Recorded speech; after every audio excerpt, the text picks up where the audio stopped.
Peste 400.000 de oameni care și-au pierdut viața între zidurile sale, 1.000.000 de fiare sălbatice care au murit aici și lupte cu gladiatori. Doar o parte din istoria uneia dintre cele mai cunoscute clădiri din lume, Coloseumul din Roma.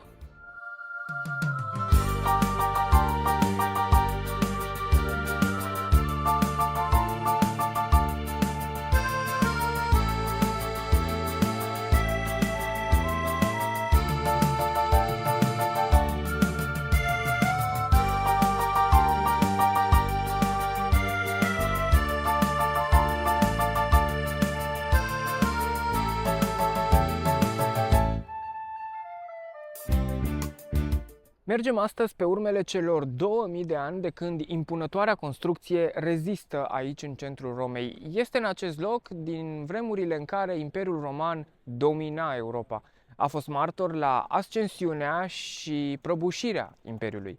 Astăzi este cu siguranță un simbol nu doar al Romei, ci și al Italiei. Nu degeaba a ajuns pe lista celor 7 noi minuni ale lumii. Suntem în anul 72 după Hristos. Este anul în care începe construcția amfiteatrului. 8 ani mai târziu, Coloseumul este deschis oficial, însă lucrările au să mai dureze încă 3 ani. S-au folosit 100.000 de metri cubi de piatră, cărămidă și nu numai. În vremurile sale de glorie, Coloseumul avea 2 intrări principale. Prima era utilizată pentru intrarea în arena gladiatorilor, cu ocazia procesiunilor triumfale, după cum îi spune și numele. Have you ever seen anything like that before? I didn't know men could build such things.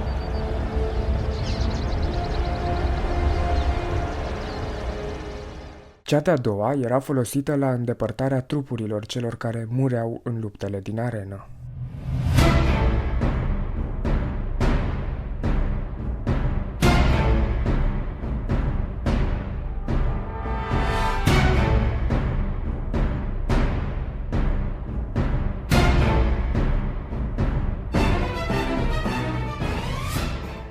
Reluăm călătoria în timp spre prezent, dar ne oprim în secolul V.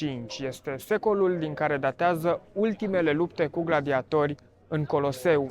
Totuși, vânătoarea de fiare sălbatice avea să mai continue pentru mult timp.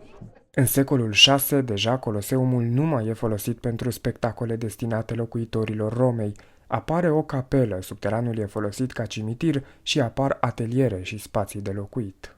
700 de ani mai târziu, clădirea e transformată într-un castel fortificat. Suntem în anul 1349, când un puternic cutremur se abate asupra întregii regiuni.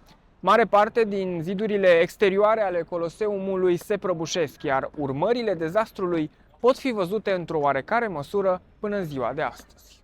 Urmează secole de decădere, în care impunătoarea construcție se degradează fără întrerupere. Pe măsură ce timpul trece, multe dintre materialele din care este construit sunt folosite în diverse alte locuri și scopuri. Mai recent, în secolul trecut și în secolul XIX, Coloseumul a fost restaurat de mai multe ori, lucru care se întâmplă și în prezent. Peste 4 milioane de oameni vin aici în Roma în fiecare an să vadă această minune a lumii. Coloseumul este atât de important încât a ajuns inclusiv pe moneda italiană de 5 eurocenți. Dar, pe lângă istoria sa foarte bogată, despre care pe scurt am vorbit astăzi și despre care multe se mai pot spune, Coloseumul este o sursă neîncetată de legende. Unele dintre ele sunt deja pe canalul meu, pe care te invit să-l urmărești. Atât de la Roma, arrivederci!